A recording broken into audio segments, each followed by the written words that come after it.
decades-old folk tale surrounding a deranged murderer killing those who celebrate Valentine's Day turns out to be true to legend when a group defies the killer's order and people start turning up dead. That's the setting for 1981's cult classic My Bloody Valentine, a slasher film about a cave miner with a pickaxe to grind.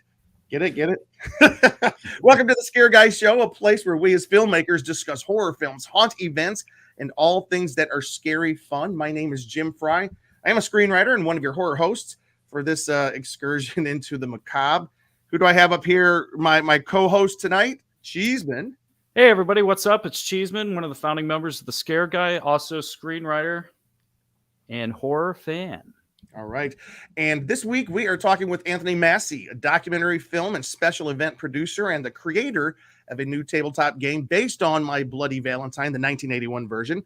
And we also talk with horror author and filmmaker Armando Munoz, who wrote the official tie-in novel for My Bloody Valentine, for which, this is kind of cool, he had the blessings of the movie's director, George Mihalka, who actually wrote the foreword to the book. Guys, I'm so glad to have you both with us on the show. Welcome to the Scare Guy Show. So happy Thanks to be here. Us. And happy Valentine's week, by the way. Yeah. And we're a bloody good week. It's gonna be bloody good. And we were just talking before the show. We're gonna wait a little bit later, but like your Valentine's week just started off even better 10 minutes ago. But we'll talk about that just a little bit later. But I told him Armando. Armando. He told us the secret. I think that's so great. I think it's so great. Let's just say you guys are conquering those holidays, aren't you? So, anyways, we're going to go ahead and we've had Anthony on the show before. He's always so much fun. But Anthony, if you don't mind, just kind of telling the viewers and the listeners a little bit about yourself and what it is you do. Yeah, I mean, my life is horror movies. I primarily do retrospectives on, horror movies. I did Halloween, 25 Years of Terror. We did the Scream documentary, Still Screaming. We did His Name Was Jason. We did one for Paramount last year called Unknown Dimension, which is the Paranormal Activity series. We did Psycho, a whole bunch of them. But lately I've been getting into board game design, which is a very unexpected thing, but it's been a lot of fun. And we did a Silent Night, Deadly Night board game, and that's what led to My Bloody Valentine. So it's just like a new adventure in horror, and it's a blast. And my partner is Fright Rags. So if you're familiar with Fright Rags, like Ben Scribman's over there, and they're amazing art, Justin Osborne and Joe Allard. We are working together to create like a new way to experience the movie, much like the novel. Like you can add this to your, Valentine's Day every year and have it be a part of your tradition. I mean, what do you do on Valentine's Day? You watch a movie, you go to dinner, whatever. Now you can kind of play a game. So we're filling this little niche, and it seems to be working. People really love the games. So awesome. That's what I've been doing lately. Yeah. We're going to look about a little bit deeper into the game in just a minute. Armando, thank you for being on the show tonight. Tell us a little bit about yourself and what folks would know you from. Well, right now I'm primarily a novelist with My Bloody Valentine, the novel. But prior to that, I had 3 others. Porter was my debut novel in 2015. I followed that a year later with Turkey Day, which is a Thanksgiving slasher novel. And then I did a sequel to it, which was an epic book, like twice the length of the original book, and it's called Turkey Kitchen. And it was it's a real go for the throat, just slasher epic. So, I have some experience with the holiday horror. Prior to that, I was also a filmmaker, still am a filmmaker, screenwriter, director, had a lot of short films, which played around the world for a decade or so, including titles like The Killer Crapper, Mime After Midnight, Panty Kill, The Terrible Old Tran, and Pervula. Now, Pervula is also my alter ego as a DJ, and I've been DJing around Los Angeles for a while, but due to the pandemic, I'm now DJing weekly online. I have an online virtual dance club, nightclub on Zoom, and that's cool. I usually perform every Friday night, but we are open 2 or 3 nights a week with a whole roster of DJs, and I bring horror themes and sets like you see behind me to every show that we do. Now, wait, behind you, where are you sitting right now? I'm deep in the Haniger mine at Valentine Bluffs. And I've kind of been here for the last half of a year, basically. So I still haven't quite come out. But, I'm having, we're having a party down here in the mine. And I do think there might be, I think Harry Warden might be down here, though, because he left me a Valentine. I don't know. Maybe the legend's real, right? Wait, hold it up. Let's take a look at that. That's fantastic. It's like glistening and wet. He must have just been here because this is wet. I'm not going to touch it. It's a warning. It's a warning. You know what happens. Tastes like As chicken. the 14th draws near. A couple of people want to say hello real quick. Christelle Desir says hello, says hi. And then from down in Mexico, Lily Scholar. So always glad to see Lily. Lily, I didn't know you liked horror movies, but glad you tuned into this tonight. Lily's always a good sport. Hey, I'm gonna before we open it up to questions with Luke, I do want to I have a couple shots here because you guys had a really cool event this last weekend. Can you kind of tell us what was going on and where this event happened?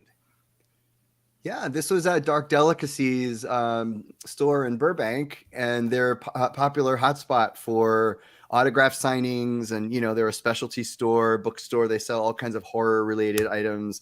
And I've done a whole bunch of signings there for there's my Halloween documentary. That was my first signing. That was huge. It was like a line down the block. And so I always knock on their door and I'm like, hey, Sue and Dell, like it's Dell Howison and Dell and Sue Howison. And I was like, hey, let's do another signing. And so they did one for this because it was the board game plus the novel. Yep. And we asked a couple of the cast members to join us, Rob Stein and Ellen. Yes, there they are. And they were in probably I think probably the best kill in the whole movie is when Ellen is there impaled on a miner's shower head, and it's super gruesome. Probably one of the best kills in all of horror, in my opinion. Did we see it though? Did we what? Did we see it? They reenacted it. They actually, she got up on the chair and she kissed him, but yeah, they just had a lot of fun with it. And so the fans were bringing their My Bloody Valentine original movie posters and they were signing those. And, it was just this big hug for My Bloody Valentine. And so it was just so fun. It was like 3 hours, right, Armando? It was just nonstop. It was great. It was great to see everybody. Lily is a fan of horror. That's very cool. By the way, somebody backstage with us, Mr. Mark Chavez, says, hi, Armando. Hello, Anthony. Oh, Mark. Hi, Mark. Hey, I know Mark. How you doing, Disco my buddy? Bloodbath art. Can I take a second to plug Mark here? Yes. You have got to say, I have this, Mark, you've got to watch. This is something he made for me. He does these 3D art. Let me pull that up. 3D shadow boxes. Oh, nice. And you guys, I've told you about my Scream Comes Home event. It's hard to see because it's like a flash here, but that's good. Right there. Mark creates these incredible shadow boxes, and this sits on my desk. Mark, I think of you every day because I see this, and he creates these. So it's Disco Bloodbath is his company, and you've got to go if you're ever at a convention and you see Disco Bloodbath. He's got like any horror movie you can imagine. He does these 3D. It's a piece of art, and I have another one he did for me too. So anyway. There you go, Mark. I'm telling you, I don't know how good it looked on camera, but it is a piece of art. It is amazing. I've seen those. Those are pretty impressive. He says, "Thank you, Anthony." He really appreciates them. Oh yeah. You have prom night. I have Halloween 2. I have a prom night, which is signed by the director Paul Lynch, and a Nightmare on Elm Street 3 Dream Warriors. But they're not down here in the mine with me at the moment. Otherwise, I'd be showing those off too. Right. I have to wonder if he's done any My Bloody Valentine art in the past. I would expect that. Oh, I'm sure. I recently saw something, Mark, he posted about My Bloody Valentine. That's awesome. Yeah. The thing that was cool about this weekend, I do have a copy of Fangoria magazine, and the novelist, an interview with you is Armando's featured right here in the back. When was this? When did this interview take place, and what new details are in here that we haven't read yet? No, that took place a couple months ago, but it just came out. It hit the newsstands this month, and the subscription ones. Actually, last month in January, that issue came out, and it's just a beautiful. Like I can't believe it. It's a beautiful 3-page spread where both George Mihalka and I get to preview the book, and it's with the background of the beautiful Gary Pullen cover art that they used on all 3 pages. It's just incredible, and an honor to be in the issue sandwiched between Megan and Cocaine Bear. Like, you know, this is horror today, and I'm right there with them. So I'm very thrilled. Very thrilled. It was great. I mean, it was a 3-page spread, which was for a book. I thought they were going to do like a half page, like mentioned, but I mean, they seem to like, I think the enthusiasm for the book is obvious. I mean, we sold out and the pre-order is gone. And just this morning, I was talking to the licensor about what to do for the second printing. And, you know, it's just, I think Armando did something really great by, it's not just a retelling of the movie. He's added all the deleted scenes, new characters. There's a dog in it. You know, there's like all these different things that he pulled together. And so it's just it just served up so much. All right. Yeah. That's hey, let's pull Luke in. Hey, Cheeseman on the couch. And I know that Luke is eager to ask some questions here. Well, I just want to know, first of all, just like, where did your love of this film begin? Like, do you remember the first times you saw this, or was this something you continued to watch like every month with friends? And like, yeah, what's both your backgrounds with the film personally? Did you guys have the worst Valentine's days ever growing up, or what? Go ahead, Armando. Or the most well, for me, I first encountered it on VHS in 1985. And I was very aware of it when it was released in 1981, but I was way too terrified to see it. I was too young.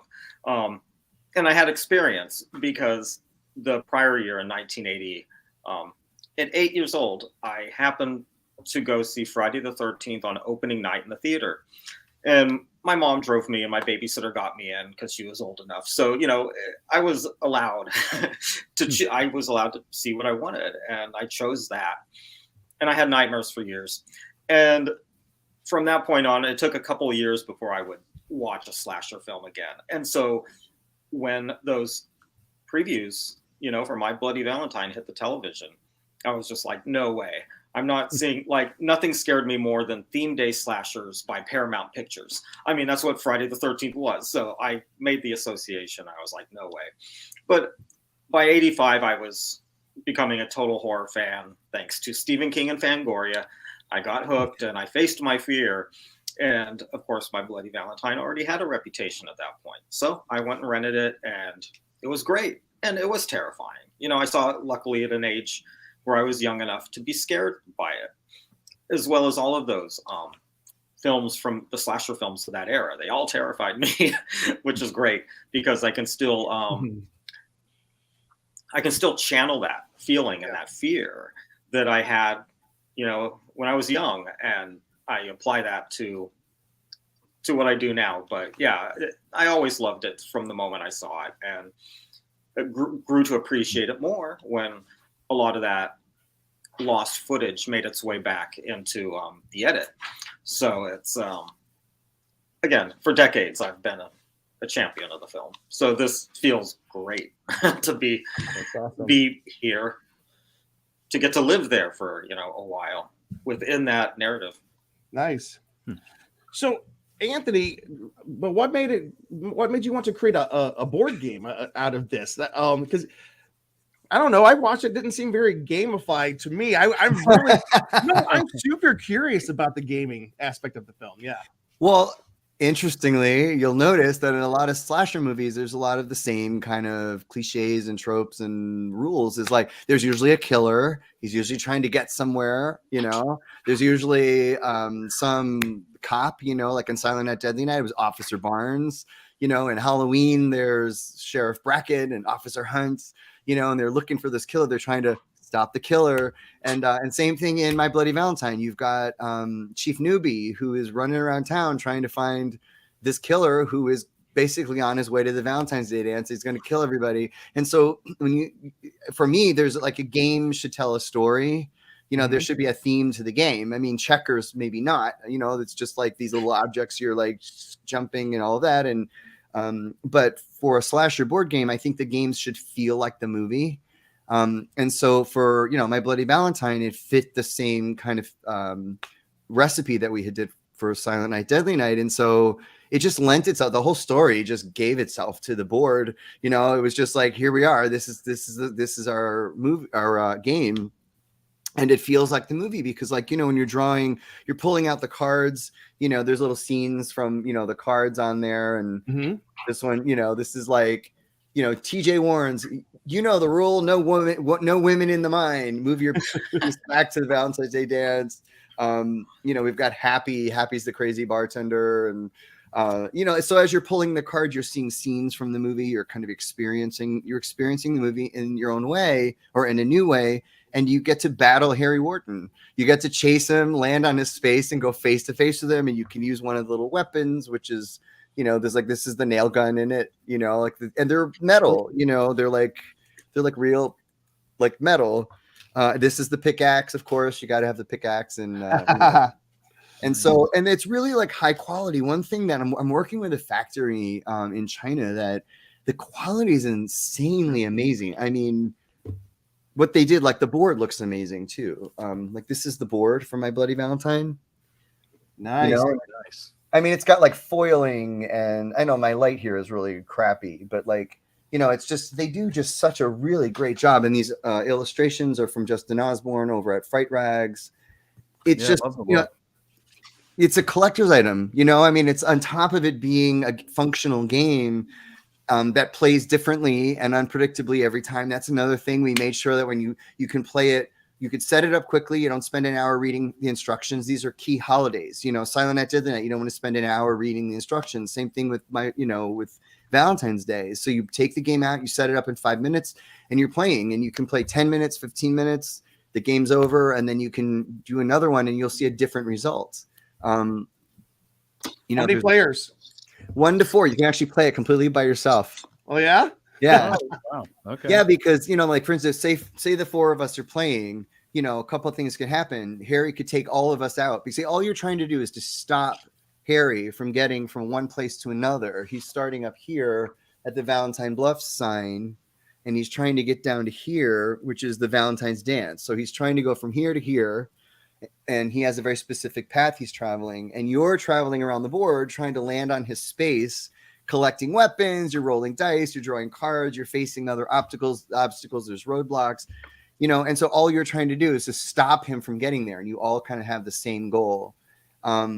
And sometimes it's easy and sometimes it's hard. He'll take all of us out in one game, or in the next game, like one of us will catch him pretty quickly. And so that's the fun of the game. That was the challenge. Designing it was not very easy because we all buy a game and we experience the game and we don't think about the design of it. But I've gone through it, and it's really, really time demanding, and you have to test play it. You have to test. And then every time you test it, somebody says something that makes you tweak an element of the game, or they say, or something happens that's never happened before, and you're like, oh my God, I got to fix the instructions. And so it was a mammoth effort. It really was a good 6 to 9 months really getting the game to where it is. Wow. So yeah, it's an ordeal. And that's why you don't see a lot of, I guess you do now. You see a lot of horror games now, you know, but I have the Thing game. I have the Shining game. I have a couple of the horror games. I don't play them because they take so long to figure out how, to read the instructions. You're like, how can I play this game? I mean, it's going to take me 2 hours just to learn it. And I'm not dinging the game, but I wanted to create a more simple game that wasn't as easy. It's simple, but not that easy. So that's, I know there's a lot of information I threw at you, but that's what awesome. went into it. And we're going to jump over to the novel in just a second. But Anthony, before we do, for people who want to see how to play the game, you've made a video, haven't you? About, how to play the game. Where can people find that? If you go to stopthekiller.com, there's a how to play section, and you can I'm sitting like in the same chair with the same lighting and everything, and I just basically bring you through how to play the game. And so if you watch that video, you'll be ready to play. You just take the game out and you can play. Which leads me to one more question. Then I'm gonna throw it back to Luke. Stop the Killer Games. What is that? So Stop the Killer is a partnership between me and Ben over at Fright Rags. And so what they bring is, look at the box. This is what they're bringing. They're bringing their incredible artists. Look at that artwork. So amazing. But that's what they're doing. The whole board was designed by them. I know that credited the factory, but They did the design on it, so they're doing all the illustrations. That's what they're bringing, and I was so eager to partner with them because I'm such a huge fan of them, and I knew them because they were doing some shirts for Silent Night, Deadly Night, and that's how I was able to make the connection. And so it's just a really great team. And we're doing another game next. It's Halloween 2. We're announcing Halloween 2. That's definitely. I saw the artwork last week. I'm so excited about this game. I'm like, it's a double-sided board. So you get like the first side is the stock side. So there are no kills on it. There's no kill zones on it. But you see Michael stalking, and you see a picture of him behind the Lost River Drive-In. Remember in the movie? It's like there's a Lost River Drive-In. But then when you flip it, you're in the hospital, and it's all of his famous kills, the hot tub, the scene and all of that. So it's going to have a lot of artwork on it. So it's a great partnership, and that's what Stop the Killer is. All right. Hey, Luke, go ahead. Now, did you have anybody like it was actually like part of the film involved in the game, or people from the film? Have they played the game yet? I know you had some people at the signings and I don't know. They all have the game. I know that. So Michael Hickey, who wrote Silent Night, Deadly Night, got a copy of it, and he wrote a glowing email to Scott, who owns the license. He's like, "This is so fun. It's great. The people who made it obviously love the movie." I gave copies to all the My Bloody Valentine people, all the producers. George was very involved in the look of it, and I had a Zoom with him, and I was giving him a tutorial of how to play the game, and my heart's pounding because I'm like, what if he hates it? And he's like, George who? George Mihalka, the director of My Bloody Valentine. Yeah, I needed his blessing. I was no way I was going to put out a game, without him, liking it, and so I talked to them this morning. They're just like, this is so great. I sent him a huge box of games and novels, and we had beer koozies that say what is it? Who ordered the moose head? Like you can put on your beer. It's like, who ordered the moose? Right there. There it is. Who ordered the moose head? There it is. My moose head. Right. Yeah, it's just, it's just, I think when you put your passion into something like this, it's one thing to, like, I love Ben, and he creates t-shirts and stuff, but they do other amazing things like figurines, and, it's one thing to do a t-shirt. It's another thing to create an experience. So you could watch the movie and play the game, and it's a whole new thing, and I've done that many times. I've test played it myself many times to make sure it's, working. So I can't wait to play it. So let's talk a little bit about the novelization, the tie-in, the official novelization of the film, Armando. So you actually also, speaking of George Mihalka, you were able to, wait, if you can hold that up for a second, I'm going to pull it up a little bit larger here. Yeah. You were able to work directly and get the blessing of the director, George Mihalka, on the book. And you actually had him write the foreword. Can you talk a little bit about working with him and kind of what he thought of your project? Well, to get this project, I had to have the full blessing of George. So, I had to come in with a solid approach to what I wanted to do with the novel, and all my ambitions with it. And I kind of pitched my take on what I would like to do. And thankfully, he and I were completely on the same page from the beginning. It was really an incredible thing to find and work with him, because we were really on the same page on what we wanted to accomplish.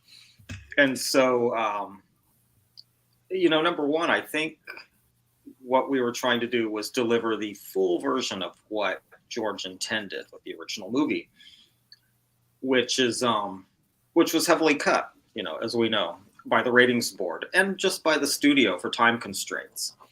And so he always felt like he didn't get to put his best version forward. And doing a novelization was kind of a way to fix that, or just to put out, his idea of what this could have been. Make it a bigger piece, make it more, not only give us those, all the censored scenes that we're still waiting for, but expand the characters, expand the history of the location, strengthen the legend of Harry Warden, and bring it back to life in an exciting and satisfying way. And I've long been collecting and reading novelizations, basically since 1983. Return of the Jedi was my first, but 40th anniversary. soon after, I was collecting all the Friday the 13th novels that Paramount put out, and then the Halloween novels, and anything that would come out, Fright Night and Reanimator and Poltergeist and Lost Boys. And I was, they're all still on my shelf. So I've been reading the form for decades. And, I know what I've kind of been campaigning. I've been wanting to take my shot at the form and see, tackle that kind of challenge. Lucky me that I end up getting one, a favorite film of my favorite subgenre of horror, which is basically holiday and theme day slasher films. So many of them are among my favorite films of all time. Like, I don't think I have a more favorite subgenre than that. And My Bloody Valentine is one of the most respected titles there, and I have nothing but deep love for it. So, I could approach this book as a labor of love, a passion project. This was a big deal for me. I love the characters, every single character. I love it. And being able to write this, I got to be them. I got to be all of them and see what makes them tick and give us a lot more material with them. Mm-hmm. We, like, as Anthony said, we didn't just stick to, expanding it with the screenplay. We really went all out to deliver new big scares and that's awesome. And things that will all feel completely organic to My Bloody Valentine. And any of the things could have been potentially in that original screenplay. And I got to say, there was a ton of stuff that didn't make it to the screen. Not just I know violence. Luke wants to talk to you about that in just 1 second, but we have a guest who just wants to say hello real quick. Oh, yes. Hey guys. Hey, Mark. Good to see you guys. You too. Great to see you. You had a big weekend at CreepyCon. I did. I had a really huge, busy weekend. I'm very grateful, but I'm sorry I missed you guys. I would have loved to have been there. I kept telling my friends, I'm like, oh my God. It's like, talk about the worst possible timing, but look what I got. Yes. And you guys went to the trouble of having it so beautifully signed. It looks so great. And look at that. Oh, man. Oh, I got 2 copies, actually, believe it or not. I got 2 copies. One for your left hand, one for your right hand.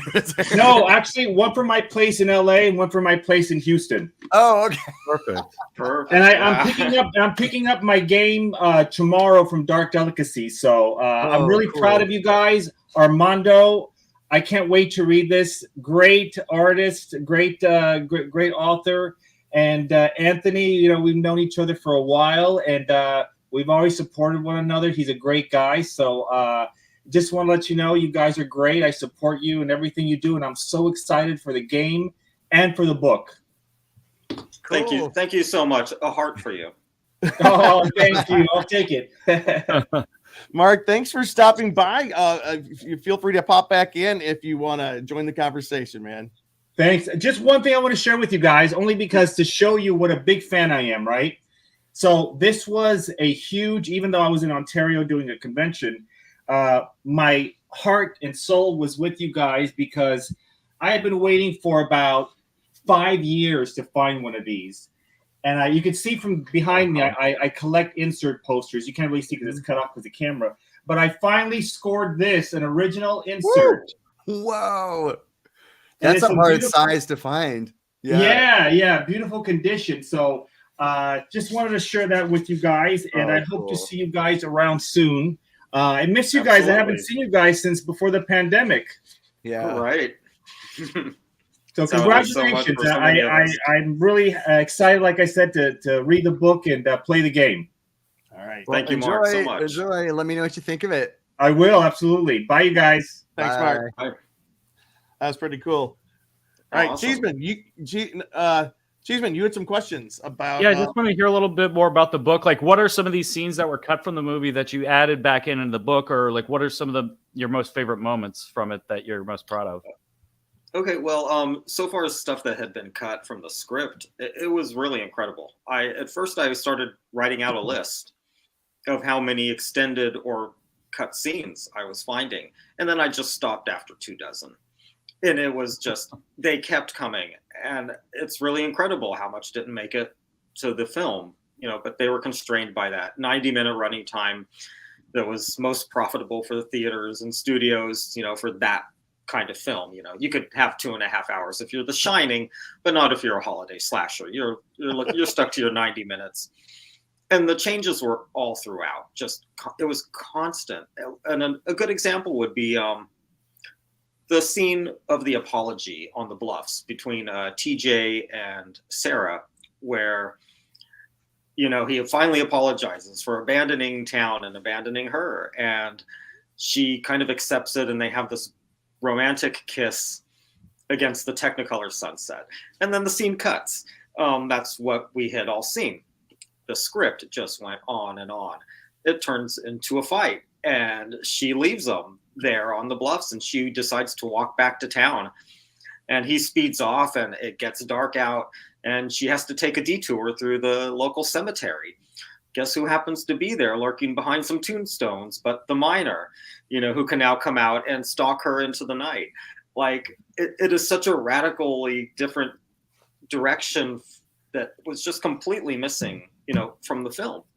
And it was just, the whole script was, reading it was like that. So many different directions and so many pieces filled in. There's and great slasher sequences that people would have loved so much. Even more simple things like Chief Newbie, when he finally does get to the mine at the end to start the rescue. But there's a part where he goes in to the recreation room where the party was abandoned and discovers a body and things like that. Like, oh, these are great, moments that I think everybody's going to want to see. So it all comes back. But, it's also the juicy stuff, like the double murder of the copulating couple. We didn't get to see that. That footage was completely lost. Yeah, that's gone. That footage is nowhere to be found. Yeah. The footage that didn't make it back into the film that was violence based was really the most extreme sex and violence mixed stuff. That was the stuff that, the MPA totally got their panties in a bunch about. And so those scenes were so cut and missing still. Like it was at first rated X because of the violence and mixed in, but also because this was the year after the original Friday the 13th, and Paramount was just kind of skittish because they got a lot of blowback for the amount of violence they put in that film. Oh yeah, there was some public blowback, and they knew they were kind of at the mercy then of the ratings board. And the ratings board they were furious, as furious as Siskel and Ebert about this subgenre of film, and they wanted to punish, as Mother Superior might say, and they did it with all scissors. those old Siskel and Ebert reviews are amazing. If you haven't seen like the Friday 13th, the Silent Night, Deadly Night, like go watch them. You will have a couple drinks and watch them. It's even better. But we get to bring all this stuff back into the book, and like with that double murder scene, George described what he shot for shot. He gave me every nasty little detail. Yeah. So I could totally get it right and present what he wanted us to see. But there's so much more. I don't want to hint at some of the, soon enough, a lot of people will have read the book and these moments will be known. It'll be like the shower kill or something. And we can talk about it. But at this point, there's just a lot of big, gruesome moments that are about to hopefully shock and thrill a lot of horror fans, at least the ones who are able to get this first edition for this Valentine's Day. So we're again just giving you a real, knowing that we have no MPAA to contend with. We were able to make this the bloodiest and strongest version of My Bloody Valentine ever. And it really goes there. These tunnels are flooded with blood. So it's exciting. Anthony, hey, but how does it, does the book go hand in hand with the board game? How does it?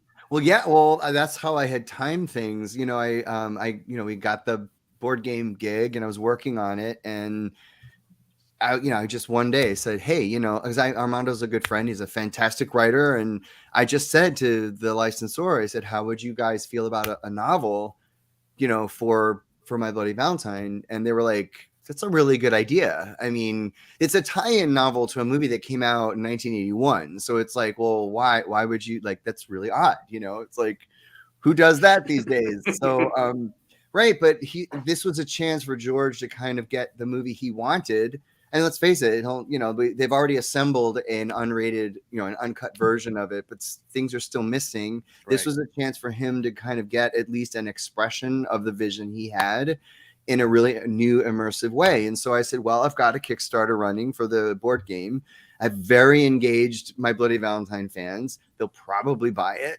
And I have the Stop the Killer website where I can sort of do a pre-order, and it did really well. And so everybody wanted it. And I saw everyone adding it to their order in Kickstarter. So we were like, okay, we're doing this. This is going to be great. And it started off as a soft cover. It went to hardcover. There's a chapter in it that you cannot get in any other edition. So, and it's like the best chapter. It's so freaking amazing. The chapter is so great. And like, so we added that. We added the bookmark. It's autographed by Armando and George. I mean, we sent book plates to Canada for George. George signed all these book plates, and they had to mail them to Armando, and he signed them, and I had to go pick them up and then put each one in an envelope. It was a nightmare, but I mean, it really just took on a life. So yeah, I think they go hand in hand. I think people are going to be reading the book right now this week. They're probably reading the book, playing the game, and that's, it's two ways to experience, the movie in a new way. Yeah. And we're kind of bumping up towards the end here. I know, Luke, you have a couple more questions, but before he does, so we don't forget, where can people buy the book or the game? Well, this is the thing. The book's sold and it's out. It's sold out. I think it's already a collector's item. SOL. Are you kidding? I know.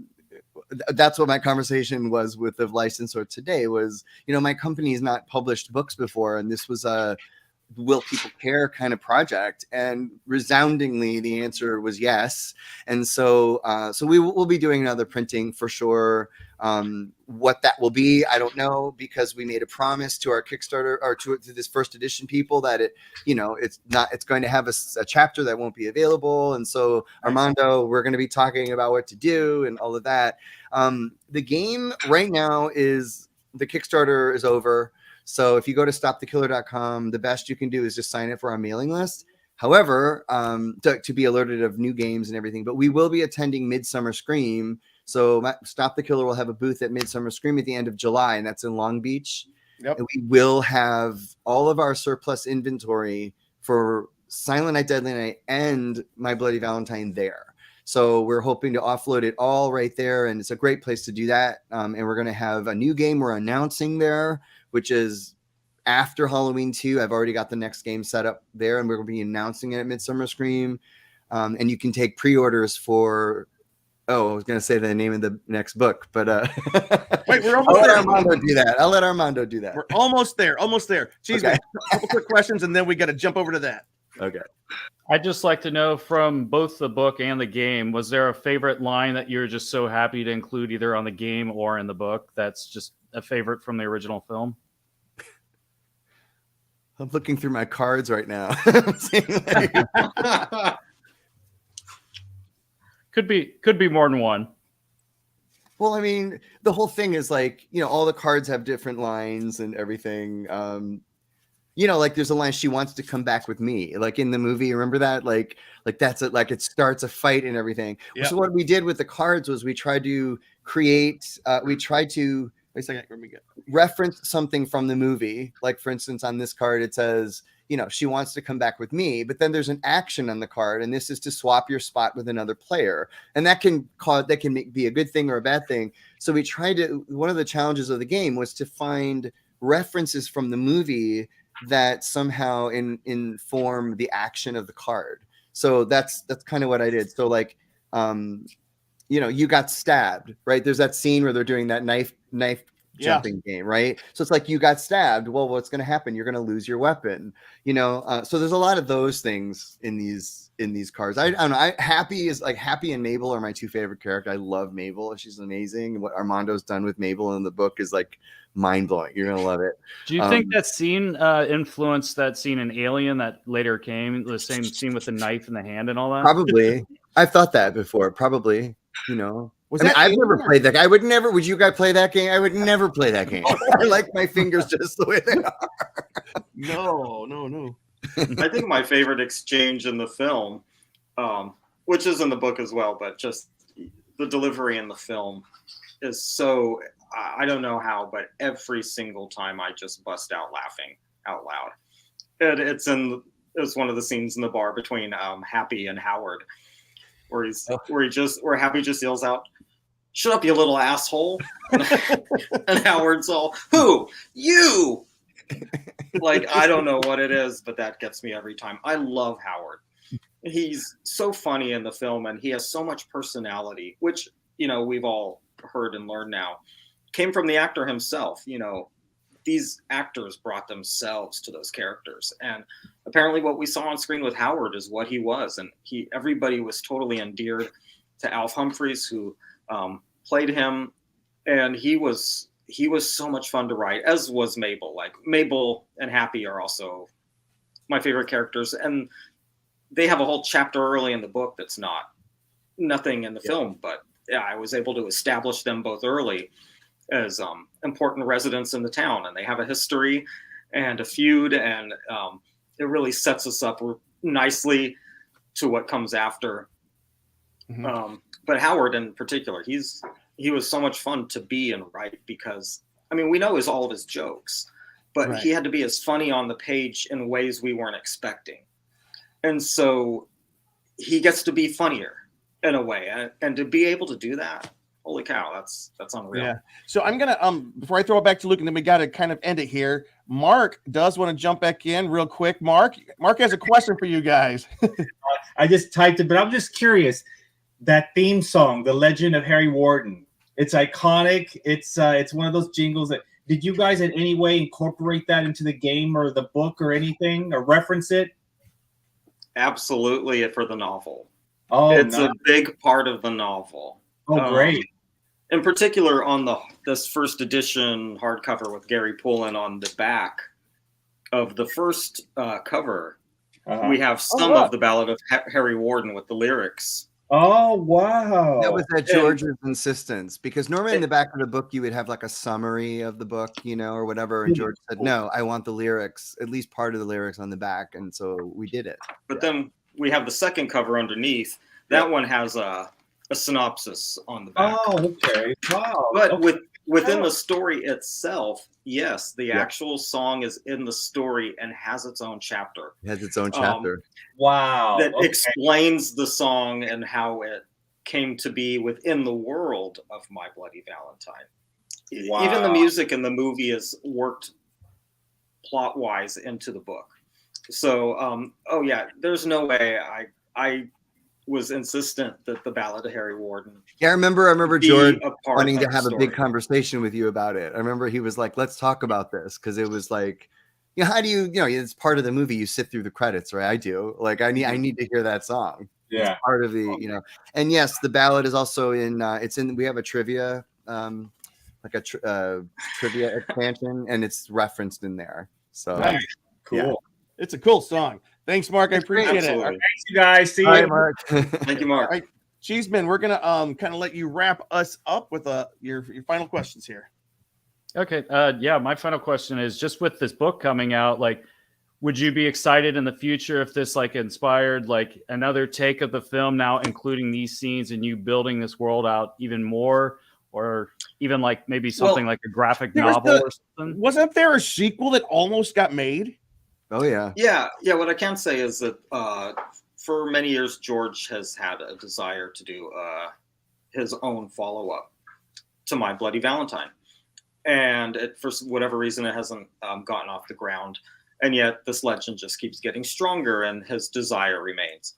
So before I started writing this novelization, he told me what his sequel was. He went through it and told me exactly what his aim was and what his story was in his follow-up. And he told me that so I could work threads and clues of it into this novelization. So we have kind of set up the seeds of what George's official follow-up would be within this book, this first novelization. And, you know, of course, we hope that there is enough interest and that the audience, you know, will demand it, whether it's in, of course, we would love a film, but maybe it needs to be a novel first to get the interest for that. Like, we don't know what way it'll go, but, you know, we kind of hope that, you know, we're part of a My Bloody Valentine resurgence that incorporates the director, that gives him the ability to do the sequel that he has long desired to do. And I tell you, I've just freaked out over his idea. I'm so on board and into it. If he would have me back, granted, we had a very nice and successful and easy collaboration here. Hopefully this could all lead to another My Bloody Valentine. So, Anthony, could the game expand to include another Valentine? Like, I don't know, like another expansion pack. It's like a new level of play or something. I don't know. Do board games have sequels? I don't know. I'm learning. I have no idea. Connect the two boards together somehow. Or New characters, new questions added. That would be kind of cool. I will think about it if I can do it. You know, that's awesome. Anthony's like, I'm just barely recovering from getting this thing out the door. I know. Oh my God, it's like giving birth. It's like when the game went out, it was like, it's done. You know, like now I got really nervous because, you know, it's like now it's in everyone's hands. Now they're playing it, you know, and I'm tagged on all the Instagrams and people are saying, oh, it's fun. It's so fun. We did 2 rounds tonight and we drank our beer. And like, you know, it's just, that to me means the world to me, because the objective was fun. I just wanted to create fun for around the game. So yeah. Cheeseman. Yeah, I mean that was. Oh, sorry. That was my title question. No, okay. Well, listen, guys, I can't think of a better way to kick off Valentine week than this, but I do know that before the show, Anthony, you mentioned something kind of cool. It sounds like you guys had just a great day today as well. Not only did you have a great event, not only did you sell out, but what's the announcement that you have? Right. Well, I'll let Armando announce it. I mean, like what I told you, everybody, like everyone watching, is 10 minutes before the podcast, Armando had emailed me something and basically cementing the title of the next novel. So yes, we have our next novelization of a classic 80s slasher lined up, and it is now officially a go. And I'm already kind of there up here. As soon as I come out of the Hanager mine, I will be going to another holiday. I'm going to be going to Christmas, since I will be doing the official novelization of Silent Night, Deadly Night, the infamous 80s slasher classic that got pulled from theaters and is now an incredible board game from Stop the Killer, which, by the way, I played twice on Christmas Eve, and we killed Billy twice. You told me you killed Billy twice. Right? Awesome. It's so awesome. But he might kill me this year. I don't know. But I'm about to become Billy. And I'm going to become all of them. And we're going to do this again and see. This, and by the way, this magic strike again. He was supposed to do this one first. And for whatever reason, you know, it didn't happen. And we did My Bloody Valentine, and now it just kind of flip-flopped, and it seems kind of neat. Like maybe that's the Stop the Killer formula. It's like we do a game and a novel and a game and a novel, you know. It just new ways to experience the film. So I just tell you, I'm so excited that you guys are keeping these fandoms, these films alive, these films, you know, like I'm a little bit older probably than most of you guys. I remember spending those Friday nights in the VHS store, and you see these crazy covers. And, you know, now that when we came into the age of streaming, like whatever happened to all these cool movies, you know, if you didn't buy them then, this is awesome that you guys are doing this. And Anthony, I know that you love these horror movies, and I just love that you're keeping them alive. Armando, so great to meet you guys. This has been so great. Let me again wish you happy Valentine's week. Also, let me be the first to wish you Merry Christmas. It sounds like it's going to be a good one. Where can people find out more information about what you're working on or any kind of announcements, Armando? Right now, the easiest way to follow me is on the socials, which would be Facebook under Armando Munoz, Twitter Armando D Munoz, which was I put the middle initial on my name on my first 3 books, but now with My Bloody Valentine, I'm just going. I took that initial out, but that's my Twitter handle, and on Instagram it's Pervula1. Of course, Pervula being that short film, my infamous old short film, and you can find me every weekend broadcasting dance music live on Dance Darklings. I'm actually this Friday night, 10 p.m. to midnight. I'll be doing my official My Bloody Valentine set of music and make it a Valentine themed party this Friday night on Dance Darklings. And so just follow any of my socials. You'll find all these events and announcements and links, and I hope to see people there and start hearing what they think of the book. It's a scary position at this point where you're just, people are turning the pages and those big moments are just about to become known. And yeah, it's awesome. Well, it is exciting. It's an exciting Valentine's Day this year for sure. What about you, Anthony? Where can people find out what you're working on? It's all about board games right now. So just go to stopthekiller.com and you'll find me there. I have my Instagram link, my Facebook link, all of that. So fantastic. Cool. You can find me at James D. Fry on Instagram. Cheeseman, why don't you tell people where people can find you and take us out? You can find me on Instagram and Twitter at CheeseOnCouch and also on thescareguy.com. Thank you, everybody, for watching. Check out the book and the game, and we will be talking more about this soon and more upcoming things from these awesome guys. Bye-bye, guys. Thank you so much. Happy Valentine.